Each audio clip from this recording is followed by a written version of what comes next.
What's going on, everybody? It's Cody. Welcome back to the channel. Here for the two-game Wnba playoff slate, Tuesday night, 10K to first. Let's take a look back at my lineup from yesterday. Obviously, only 2K to first, so it filled right before lock. It was a small contest, but we did make some profit. Got Wnba right, only 10%. She had a really big game. Sadly, I did pivot from from Sabrina to Jonquel. That did not work out. JJ got in foul trouble, missed out on some first half minutes, and then game blew out. So she only played like 20 minutes, which is unfortunate. Laney was fine, lost out on some minutes in the blowout. Phoebit shot 7 of 8, so got there with her. She did not do really anything else besides score. DT was just too cheap at 7,400. I can't believe she wasn't higher owned than 20%. Put up a 30 piece. And then Asia had a down game for her standards, 44, but was arguably the worst spend up. I mean, Stewie went for over 50. Fee had a crazy game. So, yeah, Asia was the worst of the big three spend ups, but by far the most popular. But cash, so really can't complain there. Let's look at the odds for these two games, and then we'll break it down team by team. Atlanta at New York, 12.5 point spread, over under 156.5. Worry here is the line started at 10.5, and it's gotten wider over the day. I think it could get wider up until game time. I don't expect many people to have much faith in the Atlanta Dream, especially since they sat their starters early, like just pulled the plug way too early. Then you got Seattle at Las Vegas, 9 point spread, over under 160.5. I think 9 points is a little too wide. I don't expect the Aces to blow really anyone out. I do expect them to win, but Seattle should be able to keep this within 9, in my opinion. But let's start over here on the Atlanta side. My biggest thing I want to mention here is if you think Atlanta keeps this game close, there's some quality plays here for Atlanta. My worry is I'm not confident that this game is competitive. The last time they played on Sunday, let's look here. They lost. They called the dogs off, benched all their starters. I mean, Tina Charles played 4 second half minutes. Ryan Howard played the whole third quarter. Jordan Canada played 7 minutes in the second half. And Alicia Gray played 8.5 minutes in the second half. They did not touch the floor in the fourth quarter. Meanwhile, all of the Liberty starters all played fourth quarter minutes. Now, they didn't play much. Sabrina only played for like a minute and a half. Jonquel, 2 minutes. Stewie played like a 4-minute shift. Phoebich played a 4-minute shift. And then Laney played 2 like 3-minute shifts. So it's really concerning that they pulled the plug that quick. I know all their players are pretty beat up. They've played just pretty much playoff rotations ever since the Olympic break. But that's kind of embarrassing. Like, you lose 2 games and your season's over, and you pull arguably your best player 3 minutes into the second half and then just don't bring her back. That's really concerning. Definitely something to keep an eye on. I don't expect them to have that quick of a hook with this being the do or die game, but it's really concerning with like Tina Charles, Naz Hillman, Jordan Canada, pretty much all of them. I think the safest of them all is Alicia Gray and Ryan Howard. I think both of them are going to play the most minutes no matter what. Alicia Gray has the best matchup going up against Sabrina Ionescu. Ryan Howard, 9,700, got there last game because she had 6 stocks. She did get 10 peripheral stats. Didn't shoot the ball well. Everyone knows if you play Ryan Howard, she's going to get the volume. She just needs to score. That is where her ceiling lies. And then Tina Charles, 10.1K. I like the price on her. I'm just not confident this game is competitive. With that being said, I will not play anyone down here on their bench. Because if the game is competitive, I'm expecting their starters to play mid-30s minutes. It's win or go home, so I just won't play any of their bench players. I have zero interest in any of them. On the New York side, there's a lot of plays here. If this game was to stay competitive, they would look really good. Jonquel Jones, sub 9K. really stands out as just one of the best plays in the slate if this game was to stay close.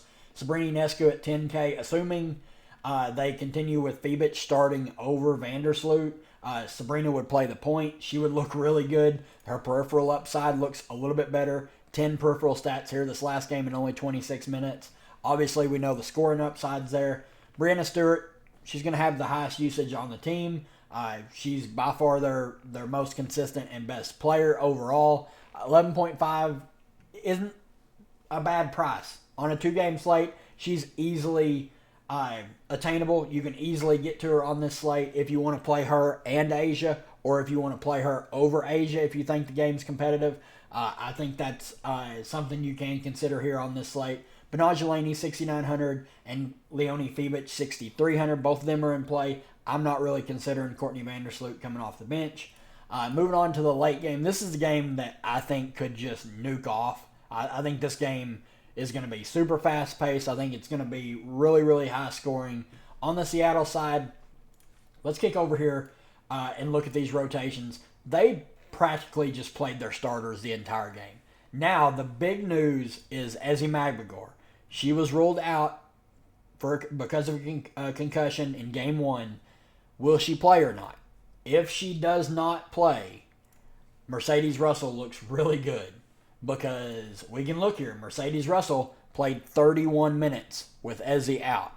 They practically just ran their starters into the ground. Gabby Williams, 36 minutes. Russell, 31.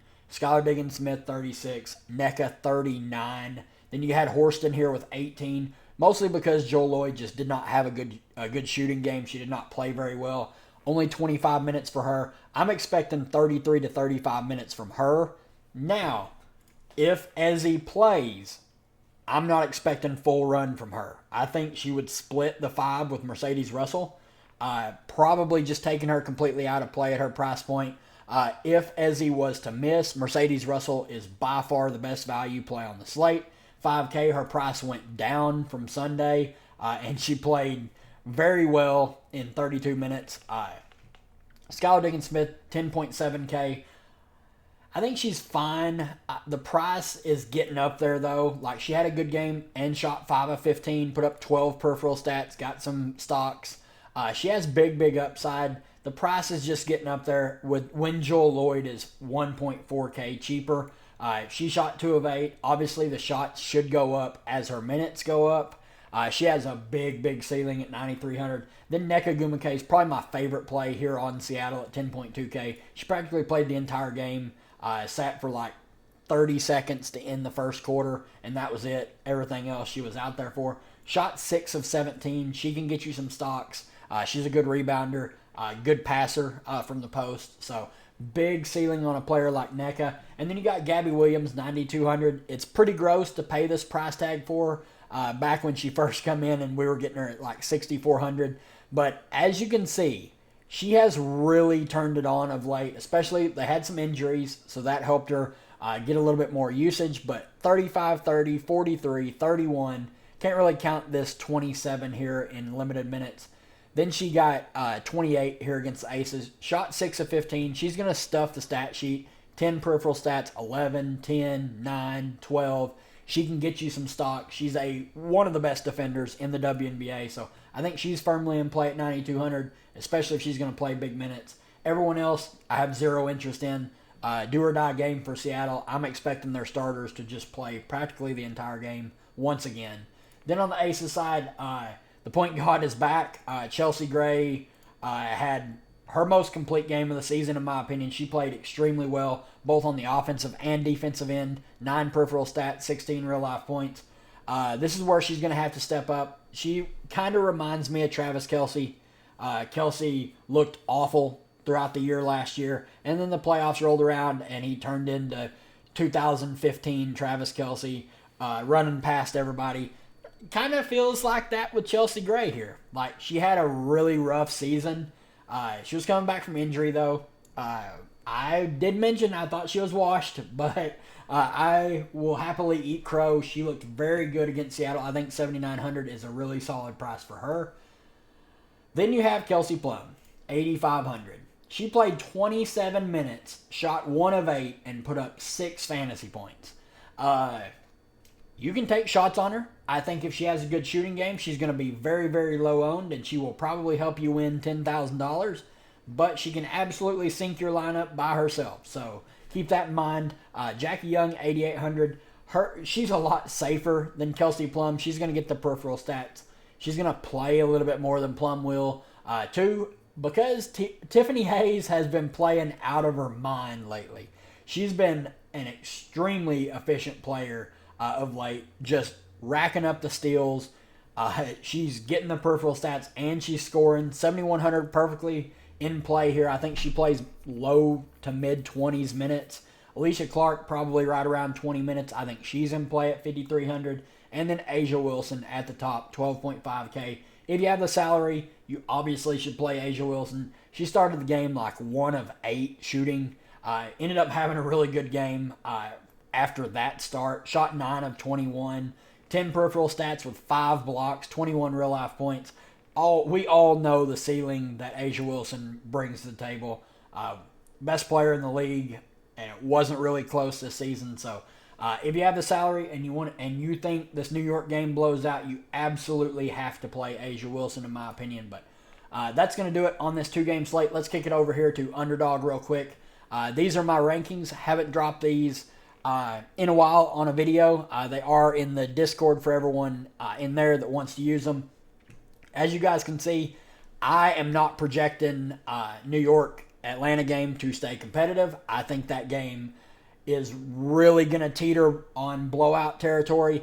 Also, you can see I am very high on Gabby Williams. Her projection was at 13 for the longest time. It has now jumped to 33. Went up just a ridiculous 20 points.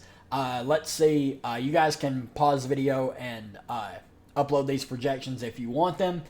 Tiffany Hayes also looks really good. We got Mercedes Russell projected from like 7 points up to 23. Let's see what they have Ezzy at. I'm sure they've dropped it. They have dropped Ezzy down to a 0 projection. So she was projected at 30. So I've already done all my drafts, but here's my rankings. If you guys want to use them, just let me know if you have any questions in the Discord. But as always, we'll be live 30 minutes before lock for this 2-gamer tomorrow night. Hop in there, ask some questions, just hang out, whatever. But hit the like on the video. Really helps out the channel grow. I appreciate you guys, and we'll see you guys in the next one.